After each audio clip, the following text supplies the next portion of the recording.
How did engineers become so cool? Hey guys, welcome back to another video here on High Tech 10s. When Steve Jobs died in 2011, his admirers paid tribute around the world. This kind of turnout was earlier reserved for rock stars, not a CEO. Yet this age arguably belongs to those who built the future. According to the Forbes list of richest people in the world 2021, 7 out of the top 10 made their fortune in engineering. It's hard to think of an engineer from the 70s who is super well known. Yet today's engineers are household names, whether we love them or hate them. In today's video, we take a look at recent history and see how engineers became cool. Stay tuned. Elon Musk is the first tech CEO to have guest hosted Saturday Night Live, a show usually reserved for famous actors and artists. He's a new kind of celebrity, with such a huge Twitter following that he's a walking advertisement for Tesla. In fact, Tesla doesn't spend money on advertising. You'll never see a billboard for Tesla. That's how popular Elon Musk is.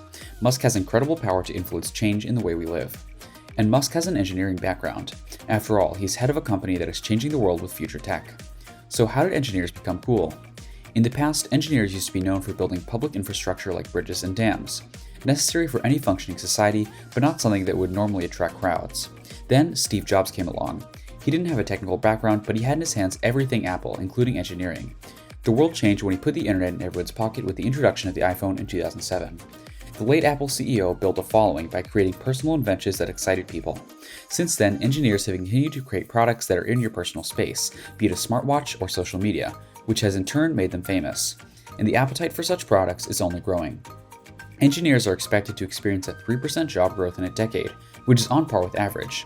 The demand for software developers, on the other hand, is predicted to soar to 22%. They're the ones responsible for writing and designing code to develop apps. In other words, creating the product we crave and need on a daily basis. An increasing number of people are choosing the profession. In India, 30% of students pursue a degree in STEM, science, technology, engineering, and mathematics, which produced almost 2.7 million graduates in 2018. In Canada, enrollment in math, computer, and information sciences has increased 47%, comparing a recent academic year to an earlier one. Today, engineering degrees are more common than MBA degrees amongst the world's top-performing CEOs, which makes sense given some of the biggest companies are tech giants. There's also the belief that the engineers rise to the top because they're good at problem-solving. Google's former chief financial officer, CFO, Patrick Pichette, once pointed out that, quote, Google is really an engineering company, with all these computer scientists that see the world as a completely broken place. Engineers use technology to solve the world's most pressing issues today. Musk is a self-taught engineer who wants to reduce pollution with his electric vehicles and is confident the century-long dominance of the internal combustion engine is coming to a close. At the same time, people like him have warned a dark side to technology. He believes super-intelligent machines could pose a threat to humanity and has called for government oversight of AI, fearing AI will surpass humans in intelligence the way we outsmart cats. Smart machines are expected to eliminate many human jobs. Almost every company in the world today wants to implement some degree of automation. FedEx, for example, has now teamed up with a robotics company to test out autonomous delivery vehicles. Amazon runs cashierless grocery stores and wants to deliver packages by drone in under 30 minutes. The World Economic Forum says the rise of automation will result in a loss of 85 million jobs by 2025, yet it also adds that 97 million new jobs will be created, such as AI and machine learning specialists and data analysis. There's also the argument that future technology will redefine the meaning of traditional work week. More than 100 years ago, people worked 70 hours a week on average.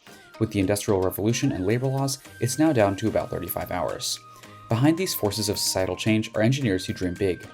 Bezos' space venture, Blue Origin, has dreamt up space colonies straight out of 70s science fiction. Though the plan hasn't won over a fellow billionaire who has a different vision of humanity in space. Musk's SpaceX expects Mars to be colonized by a constant flow of humans traveling aboard starships. So long as we have a desire for new adventures and new things, engineers will continue to build the future and enjoy all the attention that comes along with it. The future looks bright for the world's engineers and people aspiring to be one. Hope you enjoyed this one. Thanks for watching.